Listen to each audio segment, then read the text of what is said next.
En principio, todos los sistemas hidráulicos son iguales, sin importar si son sencillos o complicados.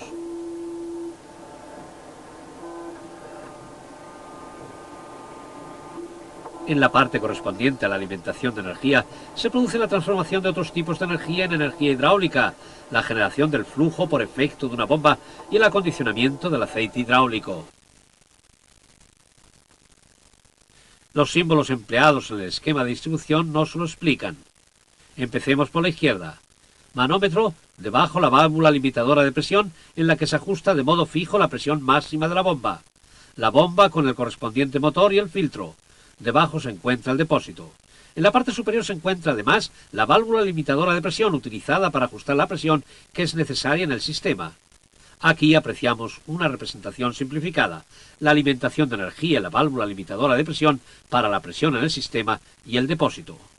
En la parte correspondiente al control de la energía, el aceite hidráulico que se encarga de transmitir la energía es adaptado a las necesidades específicas determinadas por las diversas partes del sistema. Dirección del caudal, nivel de presión y volumen del flujo. Las válvulas se encargan de las operaciones de regulación. Se trata de válvulas de vías, válvulas reguladoras de presión, válvulas reguladoras de caudal y válvulas de bloqueo. Aquí podemos apreciar la representación esquemática de la parte del control de la energía. Podemos distinguir que los conductos de retorno hacia el depósito están indicados mediante un símbolo en la válvula correspondiente. Ello significa que estos conductos no aparecen completos en el esquema. Finalmente nos queda la parte de los actuadores, en la que se lleva a cabo el trabajo como tal. En realidad también se trata de una transformación de la energía, ya que la energía hidráulica es convertida en energía mecánica.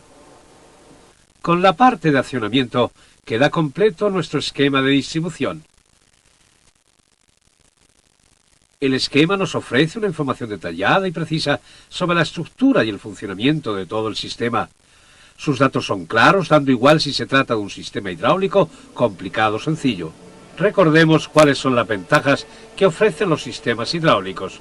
Posibilidad de aplicar grandes fuerzas, gran precisión, ajuste y regulación exactos de las fuerzas y de las velocidades, entre muchas otras.